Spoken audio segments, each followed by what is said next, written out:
from 37 to send Washington to the Final Eight. The Washington Commanders off the upright, and it is in! They fight their way to the divisional round! Unbelievable! I have seen it all. Ladies and gentlemen, welcome to the first ever Tuesday night flight after Washington wins a playoff game, a feat that Washington hasn't done in 19 years. And here we are with a special year going. It is me, the Midnight Rider. That's the gentleman, Jack Carr. That is the big guy, KG. We are part of a little group called the Sideline Junkies and the Sideline Junkies Podcast Network. Here to entertain you on this Tuesday night during the Tuesday night flight. With that being said, I'm going to turn on over to KG. Thank you. Ladies and gentlemen, boys and girls, glad everyone is here to join us. This is a momentous occasion. God, man, it feels good. It really does. But before I get into why it feels good, gentlemen, how y'all feeling? Good, man. Really good. Yeah, everything's good. Ooh. Uh, Jack must be in heaven tonight. Why that? Because this is a big, heavy SEC card tonight. Alabama, Ole Miss. Yep. You got a couple teams going tonight, man. Yeah, it's getting ready to get funky. Excuse me on that nose blow, man. I thought I was blacked out. we all human. There's a lot of big games coming up this weekend. But I think KG's got a little something else in mind to talk about right now. Like the headband there, big guy. Yes. I've had it on all day, and I've been representing. You know, got to represent. Let's start it off right there. I do want to start it off there, but we got to. Let's get into the meat and potatoes already. The divisional doink that made DC shake. And I call it the divisional doink because it sent us to the divisional round of the playoffs. We will be traveling to Detroit on Saturday. Well, actually, we'll be there before. So hopefully they get into town on Thursday to get acclimated and then play on Saturday. But thoughts on that game? You know, before we get into the stats of it, thoughts on that game as a whole, gentlemen. Start with the gentleman, Jack, and finish up with the Midnight Rider. You know, it was the ball game I thought it was gonna be. We were in the ball game at all times. I never felt Washington was done or toast or anything like we felt in the past 25 years. The defense did enough. Our boy Lattimore, he was prime suspect in the whole first half, but when you're checking a guy like Mike Evans, it's sticky. It's a sticky situation because both of them are professionals and some of the top of their craft. So they were battling back and forth the whole first half, and I think Lattimore got caught on a little bit more than got caught a little bit more than he could have got away with. So Jaden Daniels in control. The poise I seen from him was the poise I seen from him in the opener against Tampa Bay, and I like it. It was just awesome. Getting McLaurin in the game, them two have gotten better and better as the season went on. I feel that their chemistry can't do nothing. Sky's the limit with them two, the way they can work together and be a dominant force in this league. Tampa Bay, you know, they played. It was just a good ball game. But Washington ended up 3 for 5 on fourth downs. I went and seen my mother last night, and she's like, "Oh, I'm going to kill that coach for not kicking field goals."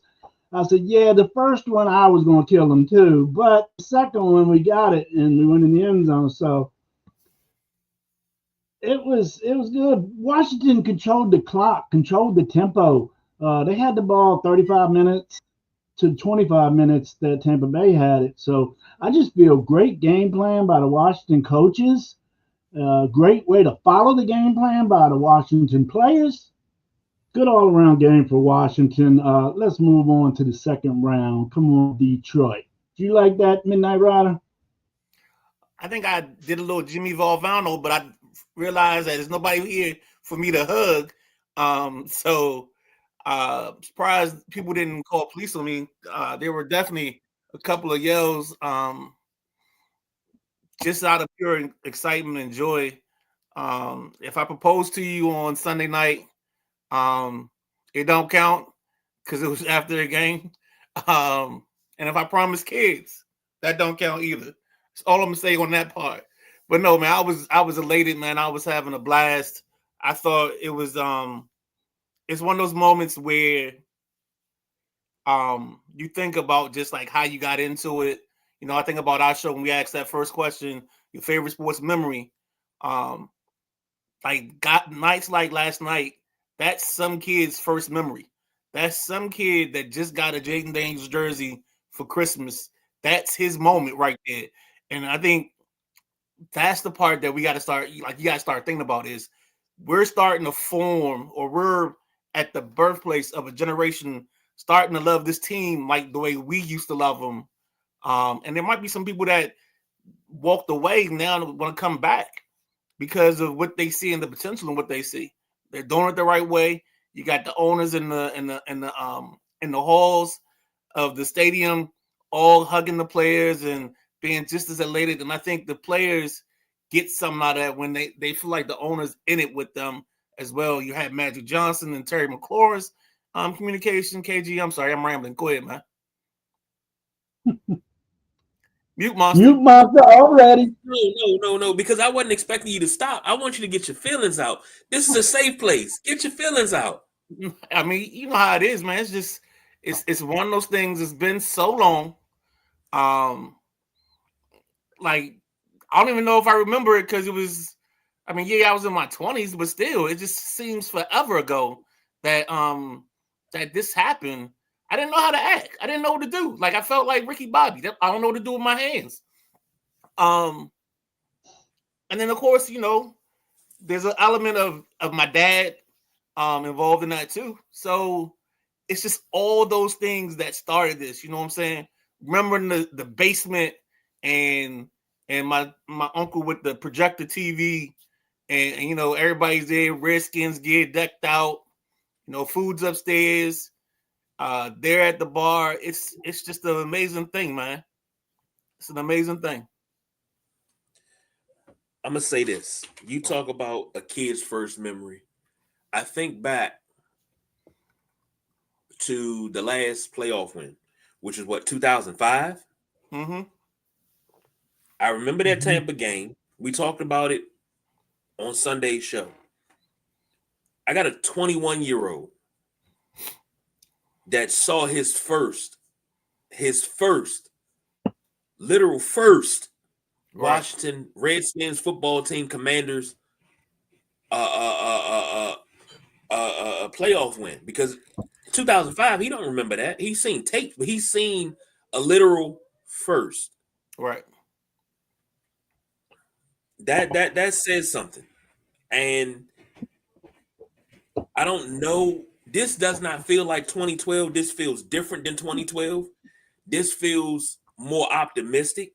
And to everybody listening, I said it on Sunday. I'm going to say it again. There's a ban on the S word. Don't say it. Don't jinx it. You feel like you want to say it, go scream it in the pillow, but don't say it out loud. I don't know about that, buddy. Can't make those kind of promises, buddy. Nope, don't. Because it's always said to her. We've heard it said in the preseason. We've heard it said in the beginning of the season, starting 7-1, starting 6-2. Don't say the S word. Don't jinx this. Don't knock this train off the track. The mojo is working because Tampa Bay was so good. And I told you guys that. I don't know what mojo you need. It's a little guy. They call him Jedi 5. They call him Timothy Daniels. and any other nicknames you want to go with. That's all the mojo I need. Well, I got to do my part to keep the mojo going. Jack? Well, on this game, I was the only one to select this game, right? I selected Washington in the under, so.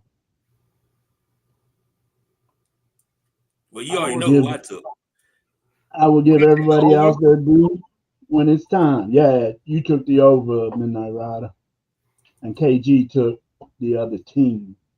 Yeah, because they're so good. I know, right? They're outstanding. They're so good. I can't even do that. Let's get to some comments before we get to some stats. Matty Ice chiming in. He said, when the ball first left Gonzalez's leg, I thought it was going wide, and at the last 20 yards just stopped going across. Crazy. Shout out. Natty, I agree. I was getting ready to make a mess in my chair, boy. I thought it wasn't going to miss it. So, yeah, I saw the same thing Matt did. Shout out to Gonzalez. Got to give a big shout out to him because he brought something to the forefront. Zane Gonzalez, kicker for the Washington Commanders. He had to fix his hair 10 times before he kicked that field goal because he has OCD. Is that what it was? He has really, really bad OCD, and it was on the forefront on Sunday night. He had to tie his shoes. He had to do everything that he had to do to go make that kick. And everybody's been talking about OCD and mental health awareness, and I'm glad he brought it to the forefront because some people forget. Some of us struggle with certain things, and we have to go through certain routines. And as somebody that I struggle with my music, like if I play certain songs, it has to be a certain song after that. And if it's not, no, it's gonna mess up everything. And I gotta go back in the house and start over. The way I get dressed in the morning. If I get dressed in the wrong way, I gotta stop and undress and dress myself in the right way. So I gotta give big shout out to Zane Gonzalez for that. Yeah, I saw that, and it was freaking me out a little bit, but I did not know the behind the scenes. So thanks, KG. I was sitting there the whole time going, dude, stop fixing your hair. You get helmet on. But I understand completely now. Wow, that's something. And he wears Cooley's number. Yeah. Matty Ice said I was happy for Commanders fans. Hey, appreciate that. It seemed like only people that were upset about this win were that part of the Cowboys fan base that is bitter.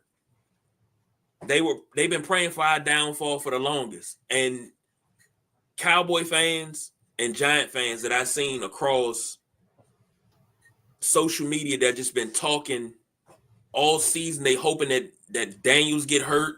They hoping that Terry get hurt. You know, I've never seen people hope and pray for a player to get injured.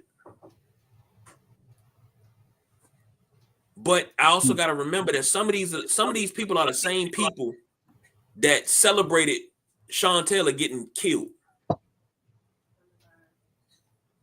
Unalived, I'm sorry. They celebrated it. Talking about, yeah, now y'all ain't got y'all man no more. And I'm like, dude, that's a human being. But we got Matty Ice from Raider Nation on our side. We got a lot of Colts fans, a lot of fans from different fan bases. And to those fans that's enjoying this run and that's rolling with us, a lot of y'all, I wouldn't mind getting on my noble steed and riding in the battle with y'all too. Just saying. And of course, Jesse got to check in. Let's go Lions. All right, Jesse. All right. Watching you sit in the corner and be silent, just listen. He said, I want to know what was said in the meeting between Jerry Jones and Deion Sanders. Deion Sanders probably told him no. I'll touch on that in a little bit. But for the game, Jaden Daniels, 24-35, 268 and 2 touchdowns. Also had 13 carries and 36 yards. He was pretty much like 80% of the offense. Scary Terry, 7 catches, 89 yards. De'Ami Brown and a touchdown. De'Ami Brown had 5 catches, 89 yards and a touchdown. Zach Ertz, only 2 catches and 23 yards, but he was a safety valve. They were big catches. Yeah, those were hella fast. Yeah. He should have had a pass defense in that first 4th down. Yeah. Should have. And De'Ami Brown balled out too. I mean, a couple contested catches. So De'Ami Brown came out and maybe going to show he wants to be a part of this team going forward. Man, I like him. For the Buccaneers, Baker Mayfield, 15 of 18, 185 and 2 touchdowns. Costly fumble in his own territory that kind of put Washington back up on their feet. Bucky Irvin, 17 carries, 77 yards. He also had 2 catches, 6 yards, and a touchdown. Mike Evans, 7 catches, 92 yards. You said something earlier, Jack, about Marshawn Lattimore. I sat here and Dario can tell you. On 3rd down, I said, Dario, they get ready to go to Mike Evans because Marshawn Lattimore him. And no sooner than I said that, boom, 1st down. And I said, this is what we got. This is what everybody hyped. I thought he was going to be the Mike Evans stopper. But if they would have went to Mike Evans all night, Tampa Bay would have won the game. He's known to have quite a good success against Mike Evans in his career. He's got to do what he's got to do. He can't just say, oh, I can't get that ball, so I'm not going to defend. I mean, he was being aggressive. And I think he got a little bit more in front of it in the second half. I wasn't meaning to be chewing them out. It's a battle. You're going against one of the top, 3 or 4 wide receivers in the league. Agreed, but for anybody. You can't make it seem like Mike Evans is the problem and you're the problem solver. Nah, man, he cooked them. Mike got this one. Midnight Rider. I'm listening because I think Lattimore struggled, but I mean I think we're putting too much of an emphasis on it.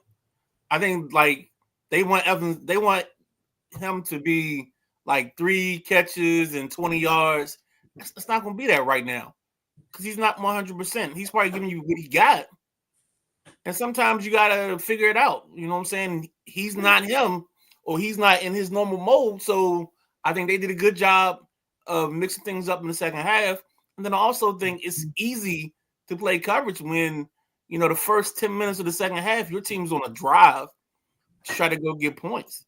I think then you think about the last 5 minutes of the ball game, that's 15 minutes right there. Like, what time did Tampa Bay really have to possess the football? Sometimes a good offense it will help a good defense, keeping them off the field. And I think that's where what happened there. They were able to keep them off the field. I think Evans had 65 yards at the end of the first half, and then he only had 30 the rest of the way. So there you go. True indeed. It feels good. Yeah. Tony. But it really feels good to get this W. We will break down, or we will discuss Saturday's game on Thursday. So we got to move on because we getting questions about this next game, and our next game is the Rams versus Vikings, which was last night. Rams 27, Vikings 9. I'm not gonna sugarcoat this. The Vikings got exposed yet again. Jack, what you got? I'll get to the stats after you guys go. What you got? Okay, yeah. The Rams game plan exceptional. I mean, Sam Darnold's feeling this game this morning. I guarantee you that. You had the Rams defense with 9 sacks, 10 tackles for loss, and 12 quarterback hits. Wow. Those are amazing numbers for a defense to put down. Kobe Turner 2 sacks, 2 tackles for loss. Brian Young, he had a sack and a half for 2 tackles for a loss. And then the big Neville Gallimore, 1.5 sacks, 1 tackle for a loss. So them big guys right there were just coming up through the middle of that line all day long. They just Minnesota couldn't get in their rhythm. Kyron Williams did well for the Rams with some nice bursts running the ball and the receiving touchdown. So I wasn't expecting this, but the LA Rams just took right to the Minnesota Vikings, and the Rams are back healthy, baby. I tell you, the Rams are back healthy. So watch out for the Rams in the playoffs. That's what I got, Midnight Rider. How about you? I think the exposed thing happened last week with Detroit. When Detroit gave you the game plan or the idea of how to slow down this Minnesota offense. And I think St. Louis or Los Angeles, I think they took pieces of that. But you also got to remember, KOC, O'Connell, and McVay shared some of the same thoughts on offense because they've coached together. So it's kind of one of those situations where I didn't think, and I said this before, when the Rams didn't play their starters, I think they didn't care who they had next because they knew they was going to have a game plan for whomever they ended up with. And they got the right one, the perfect game plan or the matchup with the Vikings. And then their young defenders came out and just took the ball game away. The only person or the one thing that I would say that stuck out to me was the Stafford fumble / pass early in the game that they allowed to be a pass. His hand was going forward, but that play right there, I think, kind of took some of the Minnesota momentum. And they just never recovered after that. And then after that, you get the 4th and 2 at the 50 where they don't get that, and Darnold actually gets sacked. I think that was one of those plays where I think knowing the guy that you're playing against, I think the Rams had a great plan for what they want to do on that 4th down. And Darnold, for some reason, refused to throw the football last night. It looked like watching Sam Howell last year. Like he just would not pull the trigger on throwing the ball and getting the ball out of his hands. And that's what killed him last night. Couple of comments real quick. Of course, this is before Jesse said, what do y'all think about the Rams-Vikings game? Jack Sweeney asked the question, said, do you think the Vikings will keep Darnold? I think they're going to send Darnold. I think Pittsburgh is going to get him. Watch that for next season. I like to see Pittsburgh get Darnold. Speaking of Darnold, let me ask a question to the group. Do you think Darnold wins comeback player of the year? I think he's got a good shot at it. I don't remember who the competition is and who else. Like there's not like last year where you had Hamlin and what's the guy that won the award last year? I thought Hamlin won it last year. Nah, it was I thought it was Flacco for winning those 5 games or whatever. Yeah. Because everybody was like, oh, if Hamlin don't win it, it's rigged. Oh, man, everything's rigged. I even seen a Cowboy fan said the NFL's rigged because Washington won. Bruh, stop. Stop with the NFL's being rigged, please. There's no script. They got it right now, guys. Listed as Joe Burrow, Sam Darnold, and J.K. Dobbins are the favorites, I believe. I think J.K. Dobbins may win that. Nah, I think it's Burrow's after the season he just I think it's Burrow too because of his numbers and because he ain't in the MVP, conversation. Exactly. I think it's going to be Burrow. Matty Ice said, not surprised the Rams won, but how bad the Vikings D played was very surprising. And what the hell happened to the Viking O-line? Well, Dershaw is out for the season, so they don't have they short their left tackle. And the other thing I don't think it's the line's fault. I think the blame yesterday was all on the back of the QB. And that's why the QB kept ending up on his back. It's because he wouldn't throw the football, get rid of the football in any way, shape, or form. That Rams secondary deserves a little credit, too. Yeah, I mean, again, it goes back to what you said. They had a great plan. I think they saw some stuff from from Detroit, where Detroit did a lot of blitzing off the edge with their corners and some of their safeties, and that's how your boy it's not Cody Brown, what's his name? But their young corner, one of their corners, ended up with like a sack or a sack and a half last night. Yeah, he had one. Yes, he did. Couple of stats right here.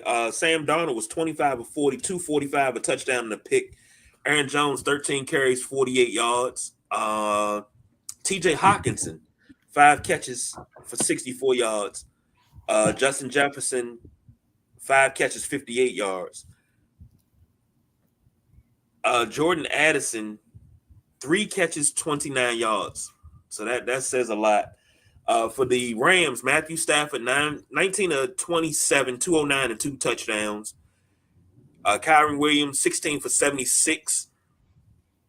Higbee, 5 catches, 58 yards, and Puka Nacua, 5 catches, 44 yards. Didn't Higbee go out of this game again with a knee injury? I didn't see his injury report. Okay, because I know they said something about him being out from last playoffs, and he just came back, and then he went out again. Oh. But every time, not every time, but when Higbee got hurt last year, it was against the Lions. I can't remember the DB, but the DB he's put out like 4 or 5 different guys with dirty hits to the legs. It's the kid 31 for Detroit. Yeah.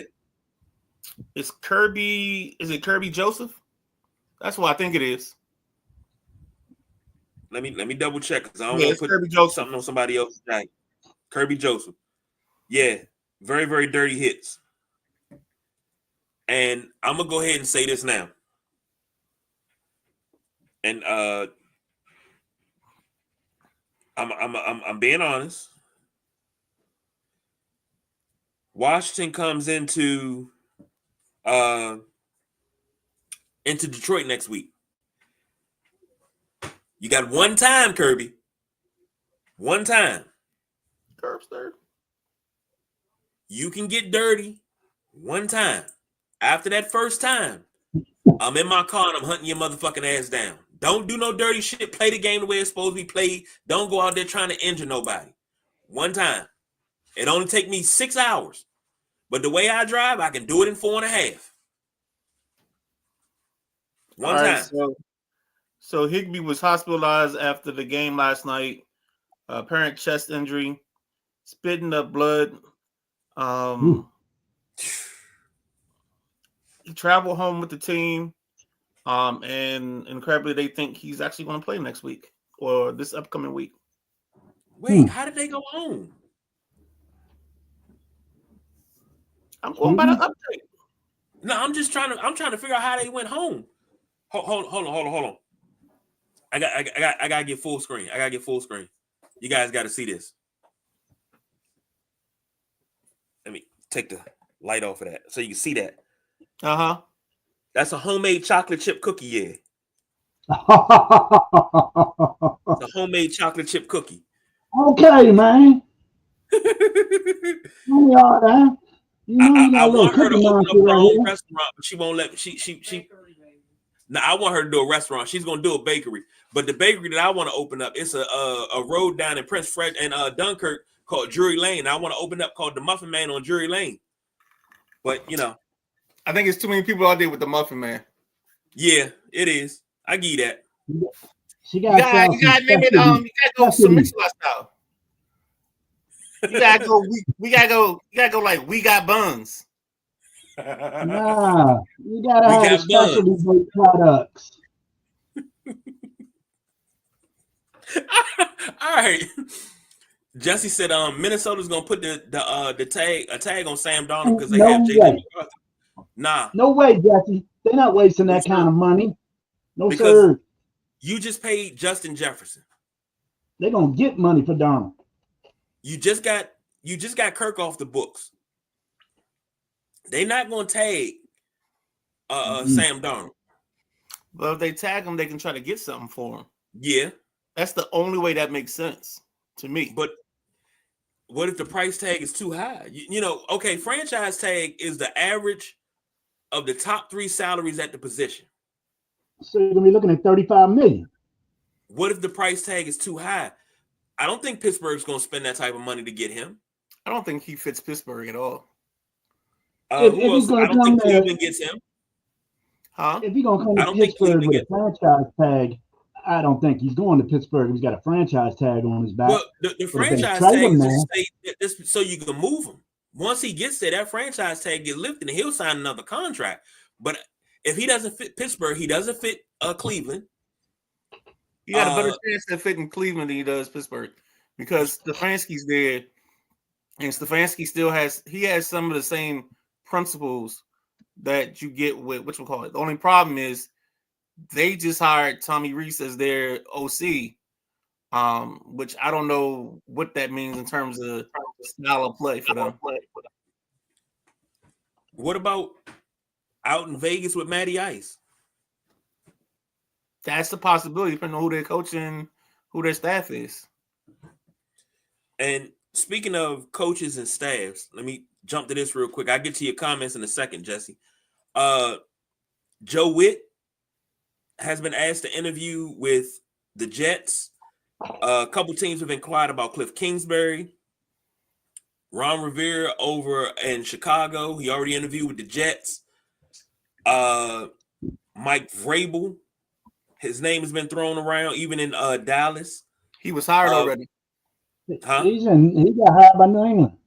Yeah. Oh, he got hot. Oh shit. Okay, that is right. We broke Midnight Rider broke that on Sunday, but his name was thrown around in the pot. Yep. But that's the problem with winning, because you can't keep your coaching staff together when you win, because they get other opportunities, and if they're ready to move up and be a head guy, who are you to stand in their way? And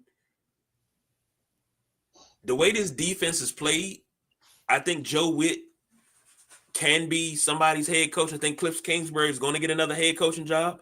To be quite honest, being selfish, I hope it's not no time soon. Let's do a little bit more winning together before y'all go. But I'm just saying. I think you're safe on both. I think Witt is a fact-finding mission, trying to see what he is, who he is, and that probably is a favor for an agent, so you can get him in the room and he can understand what an interview looks like and try to get that knocked out, so he can understand how to prepare going forward and moving on in the future. Kingsbury, I think Kingsbury is just doing his homework, and I think he's going to be back because, I mean, when I listen to him in press conferences during the week, he doesn't sound like a guy that really wants to start answering a whole bunch of questions all the time. He sounds like somebody that, hey, it's Thursday. I know I got to do this. Let's get this out the way and then just keep going with my week. And that way I can fade back to the background. That's exactly what it looks like to me. Yeah, Kingsbury's, bounced around. I don't want to say bounced around, but been around for a while, different places. I think he likes the atmosphere, the feeling, the fan base, everything here in Washington. I think he loves the coach. I don't think Kingsbury's going nowhere. That's part fan hoping he don't go nowhere, but thinking common sense, I don't think he's going nowhere. Then he doesn't have to. He doesn't have to because you got what you call it. You got him still getting paid by Arizona. Well, I'll say this about. Well, yeah. I'll say this about the Washington fan base. You win here, we love the coaches. You got a brilliant offense. We love the offensive coordinators. We love our coordinators. We love our position players here, our position coaches here. Some of us more than others, but we love our coaches just as well as we love our players because you identify with those coaches and those players. I remember a certain guy on this panel. I always talk about taping my ankles up, but when Joe Witt said we're going to arrive violently, it was somebody on this panel was like, you know what? I think I'm showing up to OTAs. I know it wasn't me. It wasn't me. I've accepted but somebody that. Got a little antsy and was like, couldn't sit still. I don't even know what you're talking about, man. Jack, trust me. My guy came with eye black and a mouthpiece and was like, let's go. He had his hands taped up. Was he ready? He was like, I'm ready. He was like, I want to arrive violently. That's all he kept saying. A whole week, Jack, all he kept saying is, I want to arrive violently. That's what I wanted. That's what we're going to do. I'm already ready. I was like, look, man, I'll just drive. No. Ho. Let's because when and this is the part I love about Quinn and the whole situation is if you pay attention, and this is how I know that it's not a thing. Like when he talks, it's not a role. He's not saying something to placate fans or make you think something different. He's saying it because that's their belief system. And I always say, you gotta die on the belief system, you'll cross, whatever it is. And I think that's what they do. They say it all the time. If you listen to them, you hear brotherhood a whole lot. No matter who gets interviewed, they talk about it. And that's when you know a coach's message hasn't changed or deterred throughout the whole time. Talking about arriving violently. You hear them talking press conferences all the time. We want to play a certain style. We want to be a certain way. That's why I love when they go for it on fourth down. I don't care about the situations. Let's be aggressive. Let's dictate the tempo. Two things. Something that I learned under Gibbs 1.0. When you have a coach that constantly pours into you and says things in meetings, doing walkthroughs, doing practice, next thing you know, you start regurgitating the same thing and talking to the press. And yes. Charles Mann said, he said, those are not my words. That's Joe Gibbs' words. But he says it so much, it's instilled in you to say the same thing. That means you've bought in, you believe. That's all I ask for. If we're going to believe and you're going to buy in and you're going to believe, do just that. And I thought we had that under Ron Rivera. And for a small amount of time, we had that, but the winning didn't come with it. No, it was the actions. Like yes. I think that's the problem was the actions. You know, you can't have talk about creating a culture and your head trainer gets busted by the DEA. You can't talk about culture, and even though I didn't mind it, but you can't go play golf at Pebble Beach when the Senior Bowl is going on. Like there's certain things culture-wise, if you're establishing a culture, you got to make sure the culture is the culture the whole time. You can't be a part-time lover to your culture. H-Town and Stevie Wonder.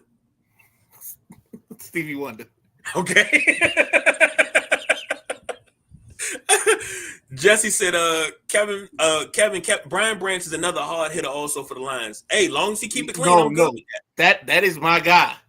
Brian Branch is the kid that we should have taken at 17. He's the safety out of Alabama. He was a combo corner safety.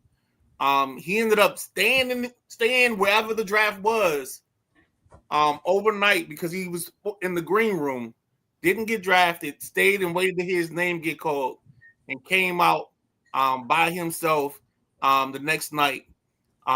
He was one of the two great picks by Detroit because in that same draft, that's when they got Jahmyr Gibbs. So, yeah. Matty Ice said Raiders seem to be upfront on Brian Johnson and paying him. Did the boss BJ say something about the Raiders contacting him? I think they maybe talking. I think he's talking about Ben Johnson. Okay. All right. Because we've been down this road before, and we wonder why he doesn't show up to certain shows. It's because he be moonlighting doing other stuff, and you just see his name come across on ESPN and stuff. Like, dude, that's why you couldn't come to the show because you had to go kick a game-winning field goal. Like, really? Well, you know, 2 years ago we had that issue where I was the offensive coordinator for the Indianapolis Colts. Yeah, but we got exclusive interviews. Mm-hmm. Exclusive interviews. Jesse said Detroit Lions got two. Ben Johnson and Aaron Glenn are looking for a head coaching job. Now, Ben Johnson, I don't think anybody's going to put in for Ben Johnson unless the Raiders do. But Aaron Glenn, I've already said it. It's already a Blue Magic guarantee. I stand by it. I guarantee it. Aaron Glenn will be the Saints' next head coach. Trust me on that. I got a source. And we got a cheesesteak riding on that. Yes. I agree Yes. with it.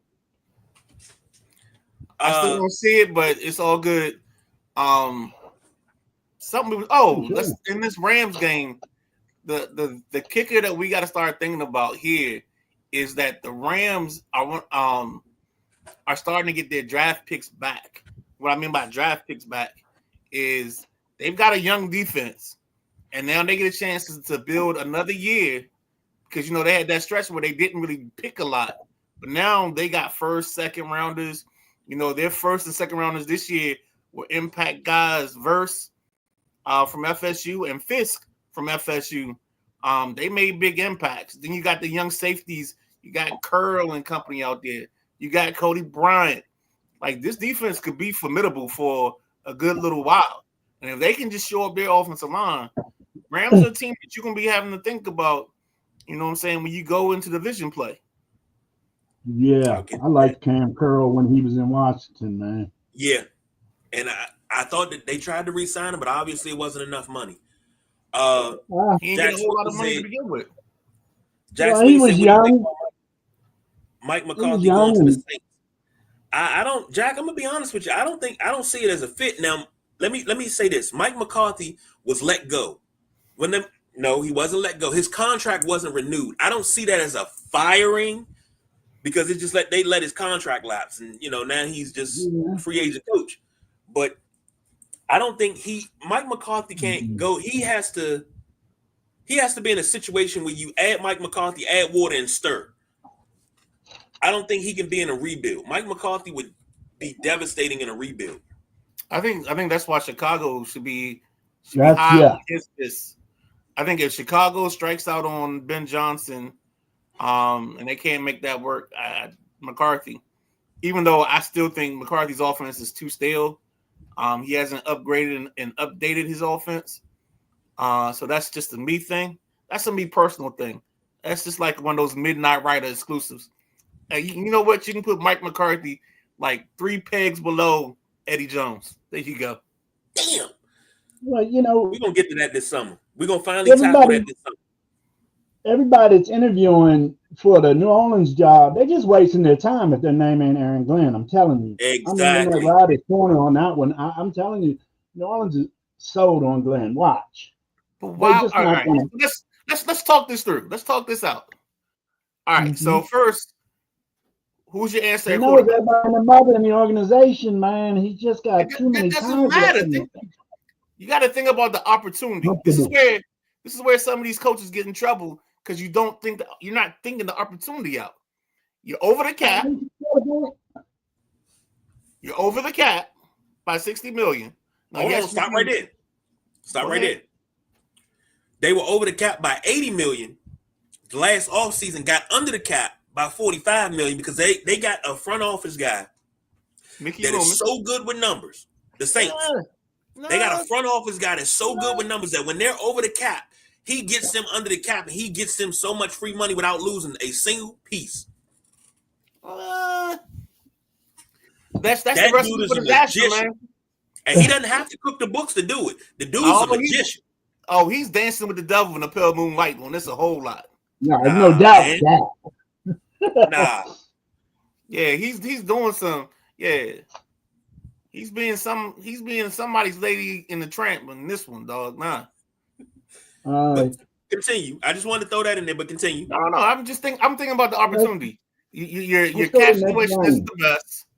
Your quarterback situation, you gotta figure out because you don't really want to keep Carr. Let's be honest about it. Why not? Now you become QB adjacent. This draft doesn't have a great QB market in terms of adding the QB. So then that means you going free agent sharpen. So what are you doing? You adding a Darno? You adding a Cousins type? Like that's where I worry about this setup. I think this would be a perfect spot for a guy that's either a hanger on or somebody that's. I wouldn't take this as my first gig if I got choices. Let me throw this at you. Pull my coat and follow me on this one. You got a 4-year deal with Derek Carr for $150 million. He's going into year 3. Why not ride it out with him for one more year until you can get the guy that you want? Because I agree with you. This quarterback draft is not good. You get what you can. You get what pieces you can that you're going to evaluate. But you go out there, you get an Aaron Glenn who has a relationship with the city, a relationship with the team. You get him, you ride with Derek Carr for a year. You try to get a compliment to Olave. You get everything that you need. And in his second season, you chuck the deuces, or you let Carr ride out the last season while you get your rookie quarterback and let him learn the game. You got to build slow. But I think in 2 years, if they do it the correct way, this team can be a playoff contender again. Well, you got to add to Olave, figuring out whoever you got, because you don't have a top-tier corner that I can think of off the top of my head. Tyrann Mathieu, one of your safeties. Your D-line is Cam Jordan. Your linebackers are pretty new because you got Werner and those guys. I just think you need some blue chip talents to add in. And I don't know if they got enough time to add in the blue chips. That's why personally, if I'm Aaron Glenn, I'm not going to New Orleans. I'm taking one of the other opportunities that's out there. And I don't even know which one is better because, I mean, if he takes the Saints job, he might as well take the Jets job. So that's all I'll say. Either one will be a homecoming. Right. That's the only reason I said Saints, he played for the Jets. Right. And shout out to Aaron Glenn. Years ago, he was my starting safety for oh boy, a fantasy league that we had at Donnell House. So he was my guy. So next game, Eagles versus Packers. Eagles win 22-10. I know JoJo was a little unhappy. I'm sorry. Not the way. Happy birthday, JoJo. Not the way that she wanted to spend a birthday, but Jordan Love, 20 of 33, 212, and 3 INTs. If you guys don't mind, I'm just going to read a book during this section of the show. Okay, AJ Brown. Josh Jacobs, 18 carries, 81 yards, and a touchdown. Reed had 4 catches for 46 yards. For the Eagles, Hurts, 13 of 21, 131, 2 touchdowns. Saquon, 25 for 119. Devontae Smith, 4 catches, 55 yards. Dallas Goedert, 4 catches, 47 yards, and a touchdown. AJ Brown only had 1 catch for 10 yards, and Jahan Dotson, 1 for 11 and a touchdown. And you got people talking about, oh man, look at Dotson. He got his first touchdown of the season. That boy's bad. He gonna lead us all the way to the Super Bowl. Y'all can say that if you want. Say the S word all you want, but it won't be said in DC. Go ahead, Jack. I'll tell you. Huh? We gotta get you another hobby or some better Facebook friends. What do you mean? That's not later. Let's let Jack talk. Let Jack talk, and then we'll go. Okay. You too, man. I gotta put you two in timeout or what? Simmer down, fellas. Simmer down. Yeah, this game didn't go the way I thought it was. I thought it was going to be a lot of love in this game, but the Green Bay Packers had troubles. I mean, first of all, Philly, though, they didn't play that great. Thank God they got Saquon. Philly was 2 for 11 on third downs, but you don't need to be consistent on third downs if the other team's going to have a boatload of penalties on positive plays and going to turn the ball over 4 times. 4 turnovers in the playoffs is a no-no. So that's what cooked Green Bay, man. They couldn't hold on to the damn ball. I'm not going to go into Jalen Hurts and A.J. Brown because they didn't do shit. Green Bay kept giving them the ball, so they should give the damn game ball to the Green Bay Packers, in my opinion. That game was not what I expected. I thought that game was trash. On to you, Midnight Rider. This was one of those games where I think the Packers just showed a couple things. The Packers showed their youth, and they showed that their quarterback ain't exactly the most healthiest guy in the world. And at some point, I mean, I think this because the season ended, of course, he gets to get healthy again. But I mean, this demise started back in week 1 when Love got hurt. You know, he hurt his knee. I think they would have been in some better. I mean, they did win the games. He didn't play most of them, but still, I think his health all season has been an issue, and I think he wasn't exactly the same guy over the weekend either. And I think they gotta find them a good vet. I don't know if it's a middle linebacker. I don't know if it's a safety, but that team is one of the youngest teams, if not the youngest team in the league the last couple of years. So they gotta add something. They gotta add somebody just to help settle the room down, to help them in the ebbs and flows of this situation. It's like, for me, that's the reason why I think they should be trying to sign Bobby Wagner now to an extension. Give him 2 years. I know you on your last legs, but that you mean something in this locker room right now. And I know KG about to fold his arms and stare at me because he said, "Oh, we should have gotten Bobby Wagner 2 years ago." And I said, Nope. That's not even what I'm gonna say. I'm gonna say something that's gonna surprise you. I totally agree with you. If you can do 2.5, 3 years of what was God, what's my the guy from Pittsburgh, John John Bostic. Yeah, John Bostic. If you can do 3 years of John Bostic as a mentor, I can do 3 years of Bobby Wagner as a mentor. No doubt in my mind. I totally 1,000% agree. I do. And I also agree with Jack. The Packers, you can't turn that ball over. That wasn't Packer ball that they played.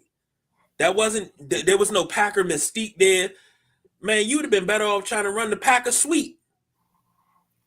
You know, you block here, then you got an alley and you run the daylight. That would have been your best bet, but you didn't even do that correctly. The Eagles, if the Eagles played a team with some offense, they would have lost this game. So, all you Eagle fans that's thumping your chest talking about Super Bowl, calm your happy ass down. I gotta hit you with a Lee Corso. I gotta say, not so fast, my friend. Not so fast. Because we're talking about a situation where, I mean, if Saquon Barkley doesn't decide to be Mother Teresa and slide on that last run, we're talking about a 30 or 29-10 ball game. And it's not a situation where the Packers, I don't think the Packers were ever a threat. I think that's the bigger problem than anything else. Okay. Even if the Packers aren't a threat, this is playoff football. I'm not here to make friends. I don't give a damn if your little sisters are the poor. I'm going to put my foot on your neck and step. I'm going to crush your windpipe. I'm here to destroy you. Ask Miami. Ask the Raiders when they came into Buffalo and they got demolished 51-3. Okay. Ask Miami that came in and got scored 50 on in the same playoffs in Buffalo. Nobody, ain't no friends. You put up as many points on them, you impose your will. Well, Philly did not impose their will. And granted, even if Saquon didn't fall down or slide down, they still didn't do shit. That's one run. And he was the only person on that team doing anything. Okay. That's just my opinion.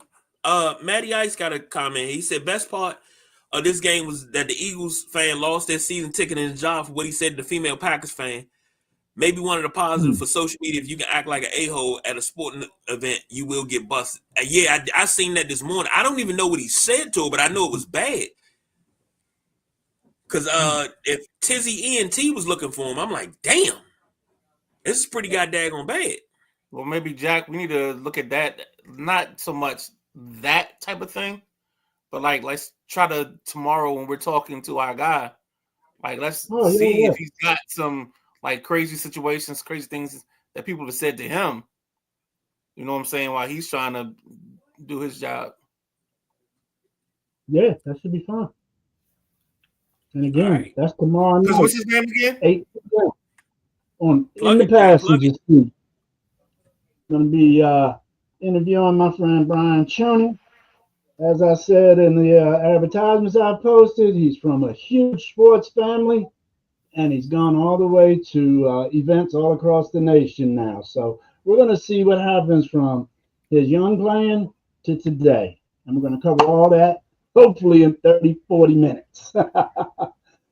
But yeah, tune in tomorrow night, 8 p.m. Me and the Midnight Rider will be there live. That's it, baby. The backseat. I'm sorry, the passenger seat. Next up, final game of the weekend that we're covering. Bills 31, Broncos 7. This game started off slow, but it started off slow for Buffalo because Bo Nix came out and threw a touchdown early. He was 13 of 22, 144 on a touchdown.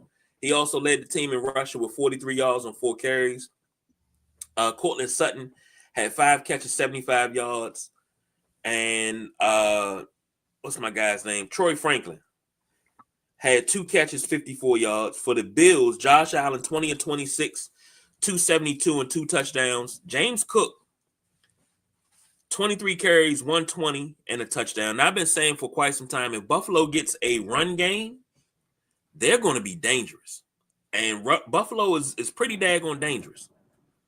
Curtis Samuel, former Commander,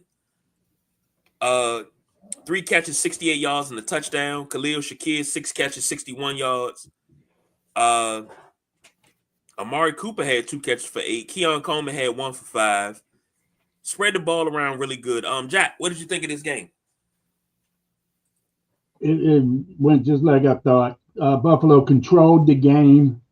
They held Denver to about 220 yards total offense. That's a damn shame.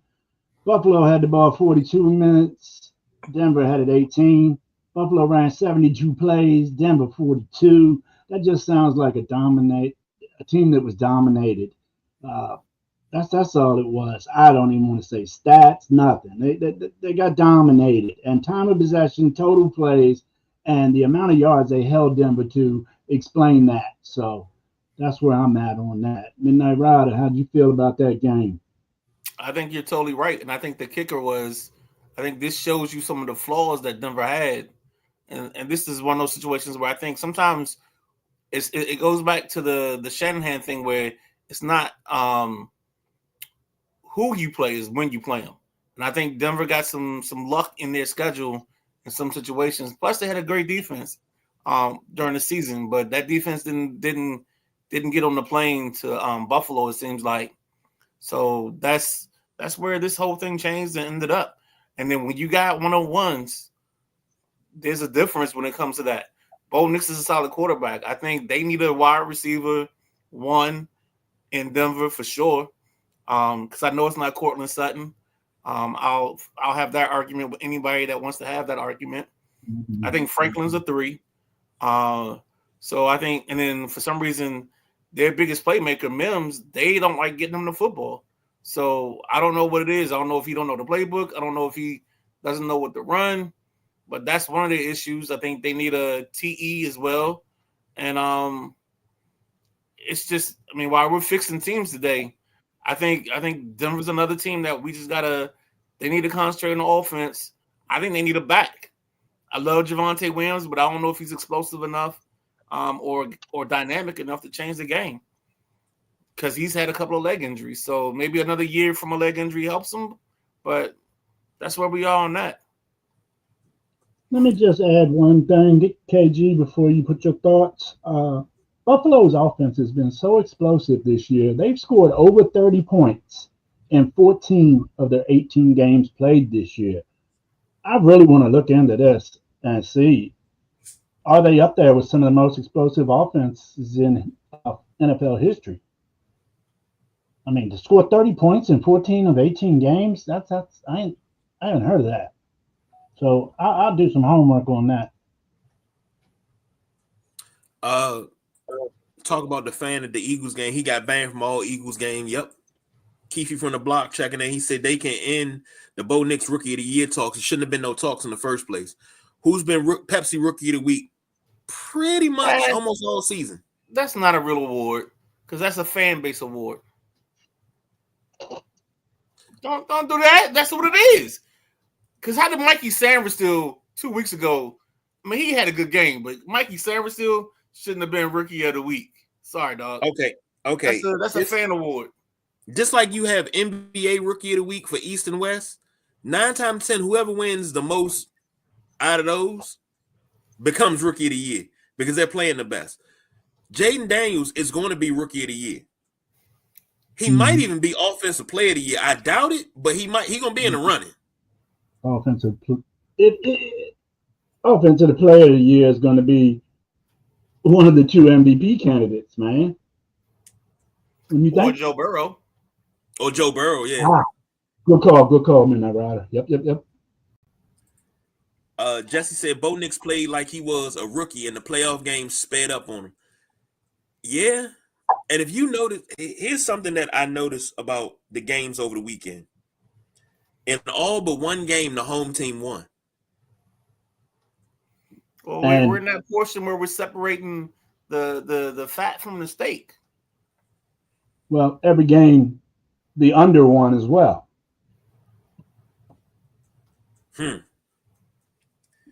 That's one of Midnight Riders bets there. So you gotta think about that. And I mean, and then this weekend, I mean, you have the Buffalo and Ravens game coming up. That's probably the battle of the MVP. And then the other 2 games, the other 3 games, you're hoping. I mean, some people are hoping that the other team makes it interesting. I know I'm not worried about it making it interesting, but you know, if you listen to the people on the streets, probably the people that KG follows on Instagram and Twitter and X, they probably saying already they think it's gonna be blowouts besides one game. No, I come across these people and I just be like, who are you? Why are you here? But I digress. Jack, before we get out of here, give me some college hoops, please. Oh, man. Well, it was an interesting week in college hoops. We got some changes at the top of the top 10. The former number 1 team, Tennessee, lost their crown. So we'll get to who Tennessee lost. Say again. Tennessee. So top of the charts now, Auburn. The Auburn Tigers 15-1, the winners of 8 straight. They beat then number 4 Houston last week, 74-69. They had a big scare come around. Their Naismith candidate, Johnny Broome, he came down someone's foot, severely sprained his ankle. He's a big player for them. 18 points, 11 rebounds, 4 or 5 assists. He's really a solid ball player, but we will see. Right now he's listed as being out indefinitely. So I'm expecting 2-3 weeks out of this one, man. So next up, senior forward Chaney Johnson has to step up and fill in for Johnny. The next 3 for Auburn: number 15 Mississippi State, number 23 Georgia, and number 6 Tennessee. So we'll see if Auburn can hang that top spot without their star player. That'll be interesting. The Shockers still holding on to number 2 spot at 14-1. Shockers really haven't played anybody in the past week that I see worth mentioning. They're led by senior backcourt of Curtis Jones and Keyshawn Gilbert, averaging 17 and 16 points respectively. Up next, they have the number 9 Kansas Jayhawks, Wednesday, 7 p.m., ESPNU. The Shockers are led by, the Shockers score more than 75 points in every game this season. So that's a high-scoring team. If you want to see some run gun ball, ESPN2 tomorrow night, 7 p.m. And then number 3 spot, the Duke Blue Devils moved up 1 spot at 14-2. They're led by Naismith candidate Cooper Flagg with 19 points, 8 rebounds, and 4 assists a game. Last week versus Notre Dame, Cooper Flagg had the game of a lifetime, man. 42 points, 6 rebounds, 7 assists. He was 4 for 6 from three-point range and 11 and 14 from the field. I thought that was an amazing game by Coop. Look forward to seeing many more from this young man. Next up, they got Miami tonight, 9 p.m., ESPN. Check it out. Go, Duke, go. At number 4, Alabama. 14-2. They've scored over 80 points every game this year, but one. That's another fast running gunning team. If you like watching running gun ball, Midnight Rider, you want to check out the Alabama basketball team. They beat Actually, them. excuse me, 1 second, sir. Yes, sir. I'm watching Alabama. Just give a live update. Alabama's down 56-51 to Ole Miss right now as we speak. But it's been a heck of a ball game. That ball game is on ESPN. Check it out after we get off the air. So they beat Texas A&M 94-88 last Saturday. And Alabama's being led by another Naismith candidate, Mark Sears, 19 points a game, 4.5 assists. So we'll see what happens with Alabama against Ole Miss tonight. Can they hang on? Number 5, team I've been high on, the Florida Gators. Florida got their first loss of the season this year. They lost to Kentucky, 106-100 last week. We were on the air during that game, and I kept those updates. But Florida beat then number 1 Tennessee by 30 points after that loss to Kentucky. So you got to give Florida a big dap for keeping their head up and not, crawling in a hole and stepping up against Tennessee. I like that. They're led by another senior backcourt, man. I'm loving seeing this. You don't see it all the time nowadays in college ball to where you have, solid senior backcourts or senior front courts. But they work so well. They probably, all these years together. You got Walter Clayton Jr., 17 points, 4 assists, and you got Elijah Martin with 16 points a game. Them two work so well together. Next up for Florida is Mizzou today, 9 p.m. ESPNU. Number 6, Tennessee dropped from 1-6 with that loss to Kentucky last week. Tennessee lost to Florida last week by 30. So 6-spot drop, I think, is adequate. You don't sit in that number 1 spot and drop somebody by 30 points, man. But they're led by Chaz Lanier with 19 points. And up next for the Vols is number 23, Georgia, Wednesday night, 8 p.m. SEC Network. And then you got number 7, Marquette. They're just hanging on right there. They're not moving up. They're not moving down. But Marquette's hanging at 14-2. They defeated Creighton and Georgetown last week. Not much there, but they're led by senior Cam Jones, 20 points a game, 6.5 assists. Up next, they have DePaul tonight, 7 p.m. And then we got the number 8 spot, Kentucky. They've been bouncing around the top 10. They're 13-3 currently. They beat then number 14 Mississippi State last week, 95-90. They're led by Otega Owa with 16 points and Lamont Butler, who averages 13 points a game. Them two work real well together in Kentucky. And up next for the Wildcats, they got Texas A&M tonight, 7 p.m. ESPN2. And then they got number 4 Alabama this week, maybe Tuesday or Wednesday, I believe. So we're coming up to the last couple teams in our top 10 this week. Number 9, Kansas, 12-3. Not much on the schedule last week for them Midnight Riders. So I tell you, they're led by senior 7'2" center, Hunter Dickinson. He's 16 points, 11 rebounds a game. Got him as a Naismith candidate, in my opinion, too. So they also got senior Zeke Mayo, who's doing all of the hard working things for this Kansas team. He's averaging 14 points, 4 assists, and 4 rebounds for the Jayhawks. Up next, number 2 Iowa State tomorrow night, 7 p.m. ESPNU. That should be a good one. Last but not least, number 10 team moving up into the top 10, the Houston Cougars. They've been in the top 10 earlier, but they dropped out. Houston's 12-3 guys. They play team ball, man. Houston doesn't really have a guy with super high point averages. They all right there at 13 to 8, 9 points a game. So they share the ball well in Houston. They're led by LJ Cryer with 14 points a game and Emmanuel Sharp with 14 points a game. Up next is West Virginia for the Cougars. They play them Wednesday night, and you can find that on ESPN+. The top 10, they're starting to move. We had 3 new top 10 teams this week. like I said, as we got into that conference play, that's when things start happening. We got the Texas A&M and UConn dropped out of the top 10. Texas A&M lost to Central Florida, and UConn lost to Villanova. That's the 4th loss for UConn this year, guys.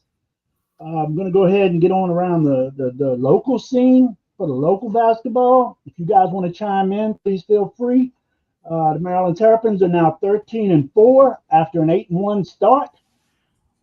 They beat Minnesota and UCLA, so the UCLA was a good win. They got number 19. Man, hold up. You said UCLA. Yeah. Oh man, I remember when I was a kid back in the day, they used to play all the time. I'm being so facetious right now. I just can't believe we in a world where they're in the Big Ten and this is a Big Ten game. Yes, we have the legendary game at Cole Fieldhouse with was it Kareem Abdul-Jabbar and company, back then known as Lou Alcindor. We have that as part of the lineage and things, but yeah, Maryland, UCLA, come on. But don't forget, what did Lefty say when he came to Maryland? I'm gonna make Maryland the East Coast version of UCLA. Yeah, I get it, dog. But and he had hellified All-Americans. It just things happen. And before we get out of here, I got a Dion comment or something. I'm almost done. As Maryland has number 19 Illinois on Thursday. Mr. Queen is holding down the offense for Maryland. And then Georgetown now is 12-4. They lost to number 14 UConn. They lost to Marquette, playing St. John's today. So 47-46 right now with about 10:58 left in the second half. Okay, great. Both of them had Maryland and Georgetown's gotten some lumps. We'll see how they can do and if they can get back on the winning track in the Big East and the Big Ten, respectively. So college basketball is heating up pretty good. The injury to Johnny Broome, that was terrible. Yet the big game by Cooper Flagg, that was awesome. It's just you got so much going on in college ball right now, and it's about that time. Couple of comments real quick. Duke getting ready to play Miami tonight. That's what Jesse said. And that Alabama versus Auburn game is going to be a war. The Alabama-Auburn in the future is going to be a war. Yep. Mm-hmm. I think it's going to be a good one. Just really, really quick before we wrap it up. RFK is set to be demolished this month. We'll see what the plans be. Midnight Rider, you going to go down there and get a piece of cement, piece of asbestos or something, piece of metal? You want me to get you a piece? Put in the bag for you? I'll pass. I had my opportunity because I was at the last game at RFK and watching those people do all that stuff and dudes kicking chairs and trying to take their seats with them. I'm good on that. I mean, it was crazy. That night was crazy.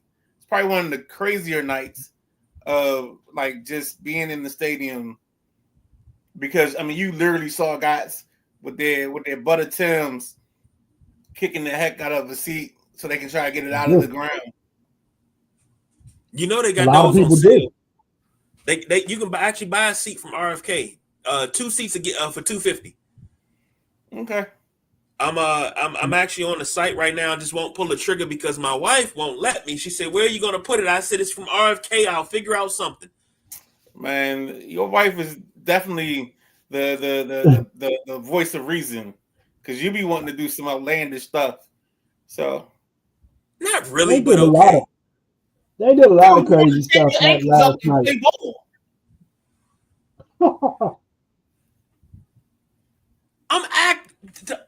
You can't see it, but I got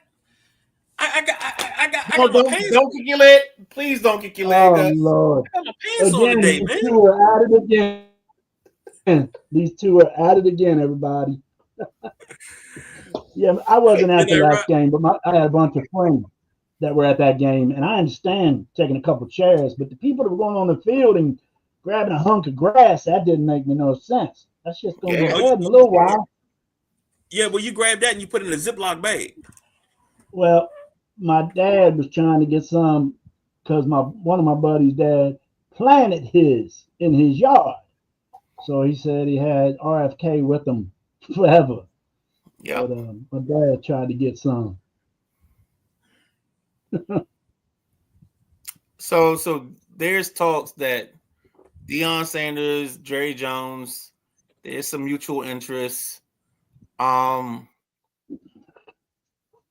think the reason there's mutual interest is because they've always had this relationship, and I think they can deal with each other. The only issue I have is I feel like a jackass if that happens because the whole time I've been pushing the narrative that Deion doesn't want to be a pro coach. He wants to be with the kids. He wants to be this impact person, and the pros doesn't interest him. And if he goes to Dallas, for me, for the guy that I thought he was going to Colorado, me watching 2 years of the show on TV, on Amazon Prime, I'm gonna feel let down because I feel like this is a guy that sold me goods, and now he's doing something else. And I understand because for a man to sing the song must be the money. Sometimes it must be the money. You know what I'm saying? That makes him make this decision. But for everything he talked about legacy wise, and the reason he went to Colorado, and the reason I argue with the JoJos of the world that he didn't abandon Jackson State, I'm gonna feel a little cheated. I'm not gonna lie. I'm gonna feel a little cheated on this one. I agree with you. I feel the same way. You can go all the way back to not only when he was in Buffalo, but a lot of people got sold on Deion in the college world immediately when he went to Jackson State. So just moving up to Colorado got him into some bigger ball, and he brought his squad with him. But I don't know, man. I'm still on that side of the hill, Midnight Rider. I still don't think he's going to pro ball. Not this year. I don't think he wants to, but he and Jerry have this dynamic. Jerry's not going to tell him what to do. Nah, they got a little different dynamic. Cause if you remember, Deion's one of the few people that actually stood up to Snyder too. So he knows how to deal with those guys.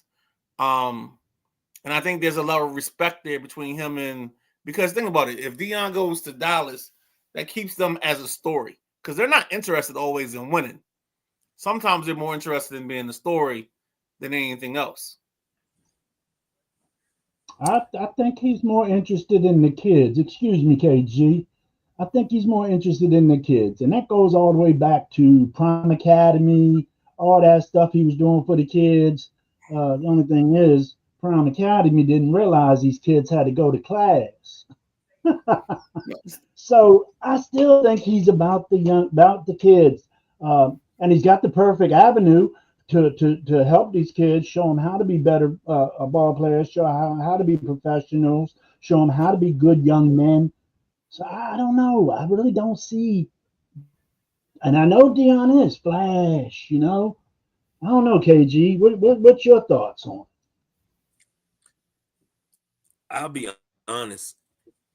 He said out of his own mouth he didn't want to coach pro players. Right. He said out of his own mouth he did not want to touch the pro game because they're overpaid crybabies. Right. Now, if he goes to Dallas, that means that everything he said wasn't true. Right. And you don't go from being a leader of young men to being a leader of prima donnas.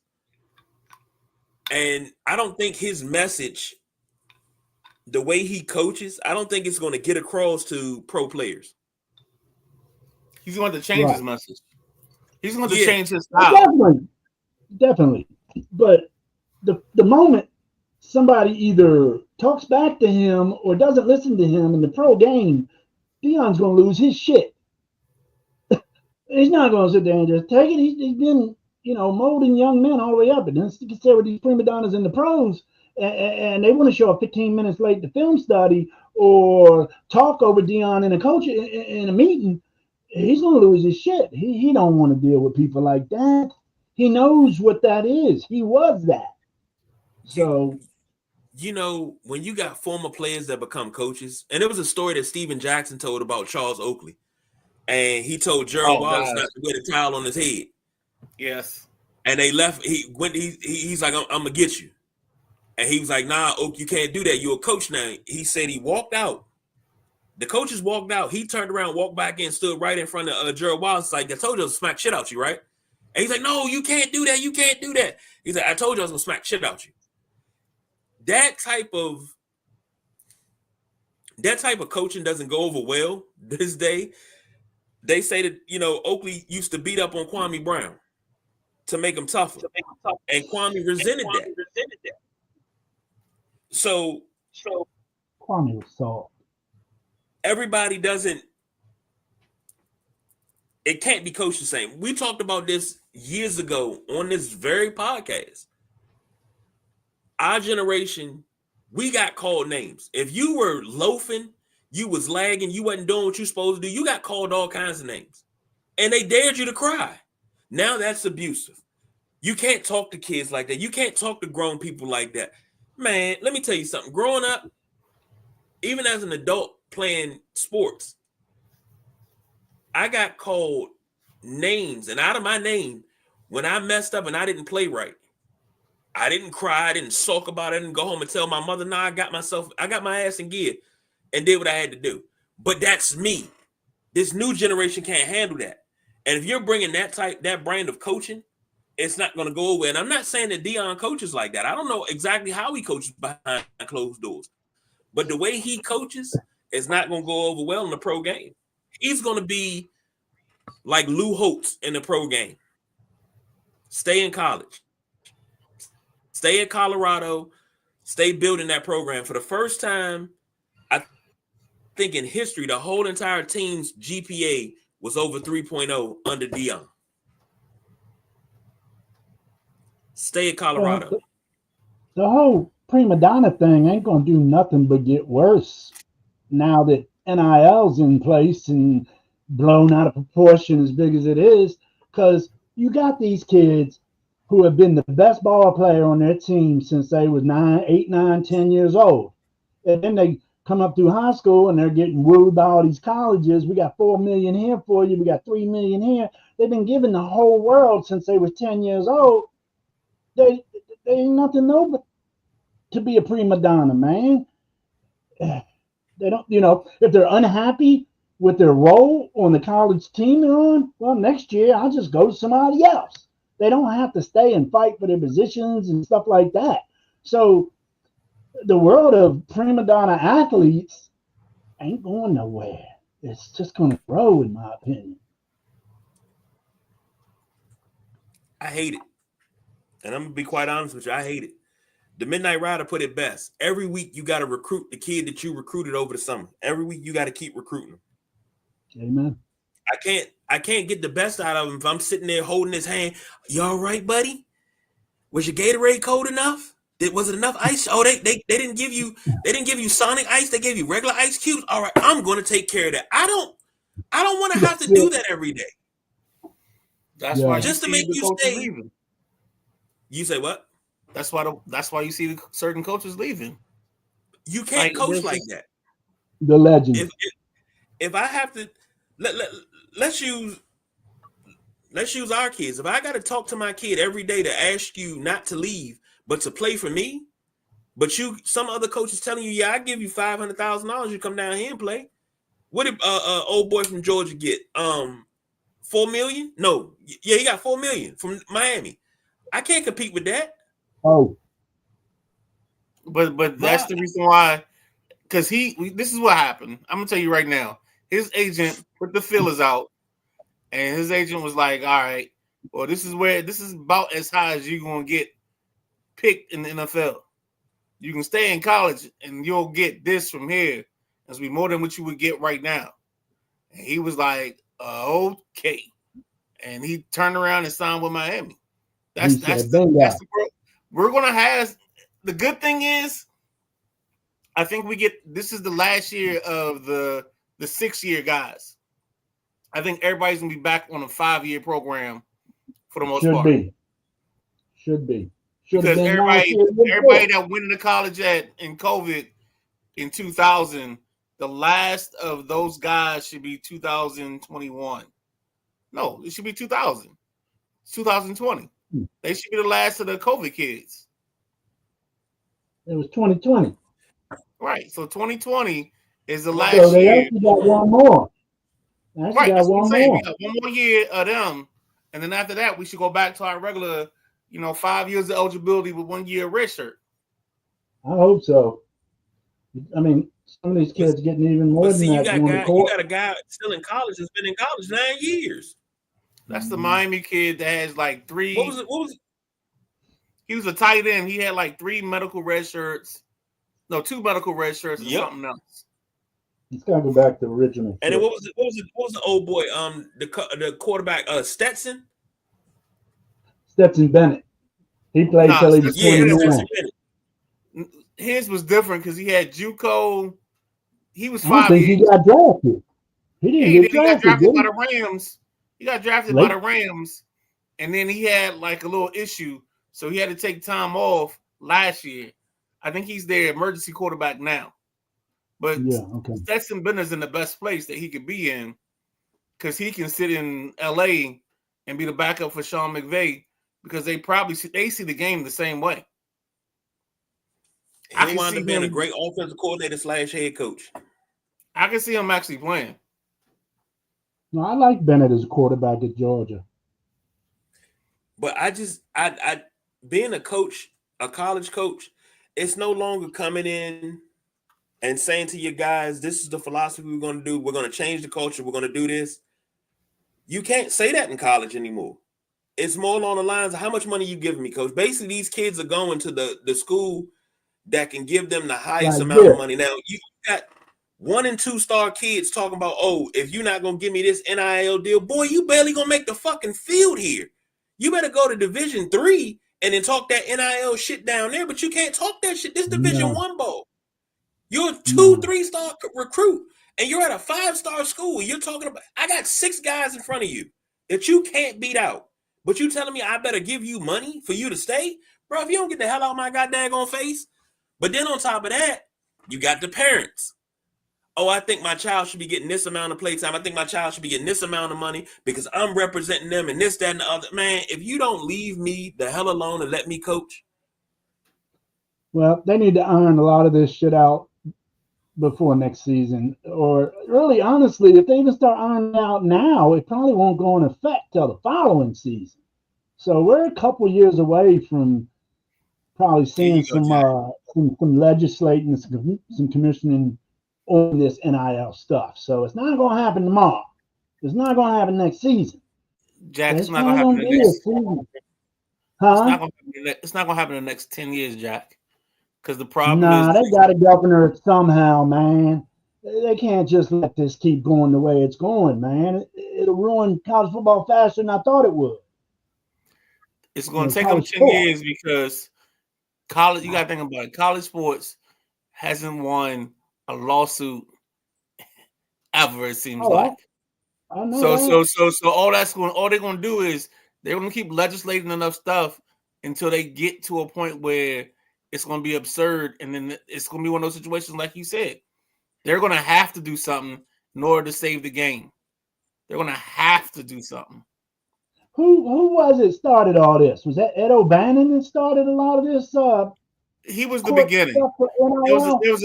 There was a case before them, but they became like the initiators. And then he started the Ed O'Bannon thing, ruined the video games. Right, because in '94 they wanted a piece of the money, and then that became the thing about the amateurism and that whole lifestyle and thought process. But then after that, we had another case that came up later on, and then don't forget we had the kid. Who's the kid that the Vanderbilt kid? You know what I'm saying? He spent 2 years at a JUCO, And now all of a sudden the judge is saying, oh, he gets a full 4-year career. So this dude can leave college at like 26, 27 years old. You know what I'm saying? He ain't even got to. Back in 94, when you was talking about shit, they didn't even have to play names on the video games. It would just say O'Bannon. It wouldn't say stats or nothing. So he was really digging at this early. You know, they didn't even have the full name was before him. Later on. Go ahead. Before him, you remember Michigan during the Fab Five era, they walked out with the blank T-shirts because they was like, you're selling jerseys with my name on the back, but I don't even have enough money to buy myself a. Yeah, they didn't have enough money. I don't know if you guys remember that when they walked out with the blank blue shirts. Yeah, we remember that. The problem was they were still getting paid by Big old head, whatever his name was. Yeah. But hey, let's go ahead and get out of here because it looks like we're starting to get some technical difficulties. We've been on for 1 hour and 30. I know we say we don't do no overtime, but it's a little OT. I expect to see it on my check, baby. We did it tonight. All right, for the big guy KG, for the gentleman Jack, I'm the Midnight Rider. We'll see you tomorrow night at 8 for the passenger seat, and then Thursday for the Thursday night throwdown. Talk to you later.